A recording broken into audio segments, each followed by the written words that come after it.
Welcome to our next video in the series of Basic Law for Business. And this one is called Copyright and Patent Law. What is copyright? Copyright is the right of the creator of something to control the use of that thing. It confirms that they are the owner of it, just like you might have papers to confirm that you own some land. If you write a book or a song, no one is allowed to play that song or sell that book without your permission. What is a patent? If you invent something new, like a machine to pick mangoes, you are allowed to control who uses that machine and how they use it. It's similar to a copyright, but patents are used for inventions or discoveries, and copyrights are used for creative things like books or songs. Patents also have a shorter life than copyrights. Copyrights over creative stuff last the lifetime of the creator plus 70 years. Patents over inventions last only 20 years.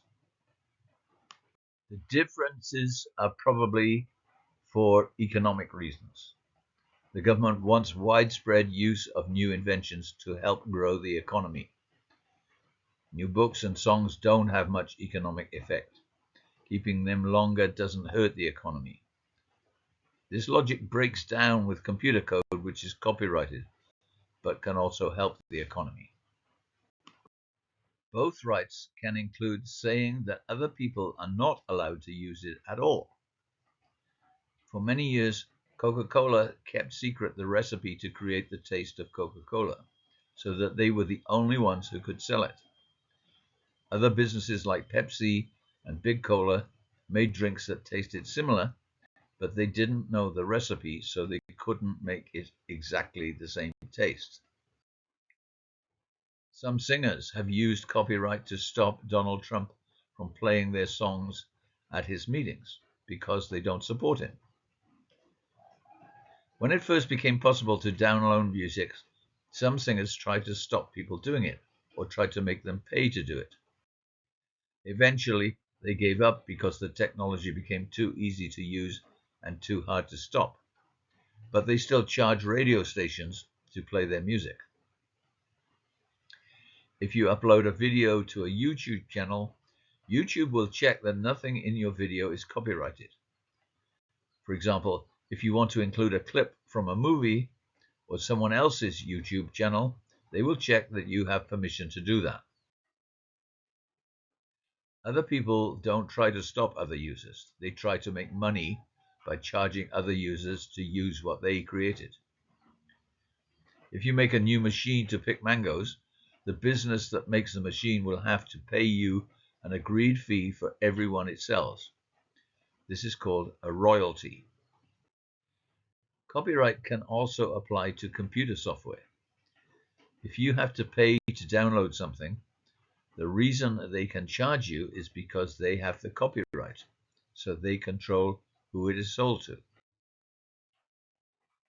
Some businesses that make new seeds copyright the seeds so that you have to pay them to use them.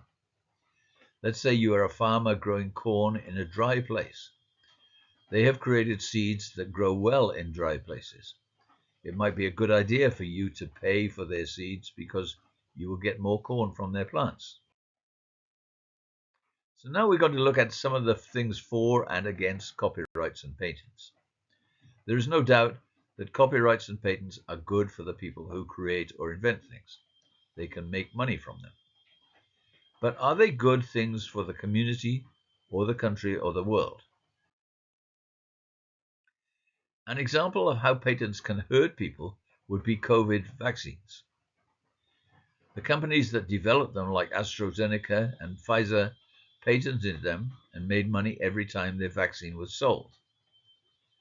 Their focus was on making money, not on stopping COVID.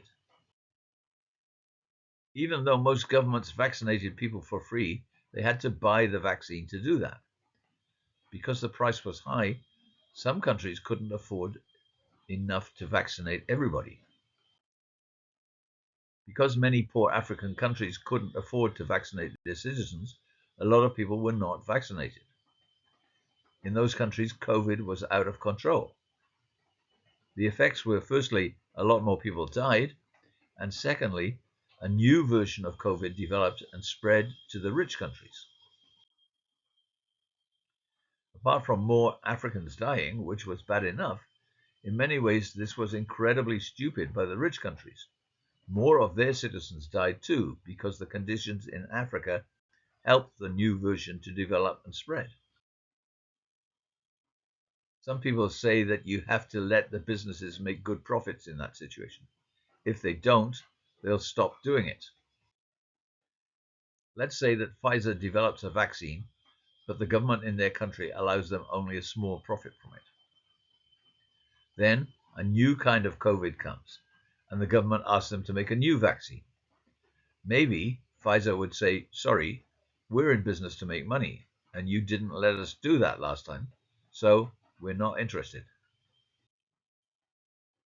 It's not obvious which is the best decision for the government to make. Let's add another complication. What if the government gave the vaccine company a lot of money to help them develop the vaccine quickly? Should the government only give that money if the company agrees to sell the vaccine cheaply? If they don't give the money because the company doesn't agree, the vaccine will be slower and more people will die. Many people are showing that they don't support the idea of copyrights and patents. As we said before, people download music without paying for it. Experts said that if this happened and people couldn't make money from their music, people would stop making music. The evidence is that they still make plenty of money from music, and the number of people making music hasn't gone down. With COVID vaccines, there is evidence that the researchers in different countries shared what they found out. Scientists are often more interested in solving the problem than in making money, so they cooperated with other scientists in other companies and countries, even if their bosses didn't want them to. With software, we have seen the rise of what is called open software. This is where developers work together to create and improve software. Their focus is on making the best software, not making money out of it. For example, LibreOffice.org has developed software very similar to Microsoft Office products like Word and PowerPoint and Excel. Microsoft Office makes you pay every year to keep up with the latest versions. LibreOffice is free to download. The two programs are so similar that a user can easily switch between them. The developers of Libre want to support the development of new features, including features that are not mainly about making money. Sometimes they copy new features from Office, and sometimes Office copies from them. Comparing open source with own software can give us an idea about the good and bad things from copyright. So with open source, you have different versions to fit different situations. Usually with business-owned versions, everyone has to have the same version. With open source, anyone can see the computer code. There is complete transparency. With business-owned, often the code is secret. And if anyone can see the code, the chances of someone improving it are better. More people are going to see it, and there's more opportunity for somebody to come up with an idea to improve it. Open source developments are often community driven. So when they're deciding what to try to develop, they're asking people what they want. For business-owned ones, the developments are mainly profit-driven. They may know things that people want, but if there's no profit in it, they may decide, no, we're not going to do that. So many Facebook user groups have things that users want fixed, but they aren't fixed because it won't increase the profits of the seller. Open source is usually available for any use, home or business. Businesses often separate versions for home and business. And open source is free, and business owners you have to pay. The open source model appears to have a lot of advantages compared with the business-owned model. The open source developers are giving their skills for free. They're like volunteers working to help the world community. As we said before, some people think that if there's not a profit in it for someone, the job won't get done. The fact that people are willing to do open source development for free suggests that that isn't true. So summary, open source software and what has happened with free music downloads says that the ownership via copyright or patent isn't needed to give people the motivation to write code or make music. They are willing to do it anyway. You could argue that it works better. Under open software development, many code writers from all around the world can participate and make sure the code works in their many different situations. There is a special license called Creative Commons that allows them to participate. In contrast, business can only use the small number of employees that they can pay to work on the problem. You'd expect that open source could move faster and have better results.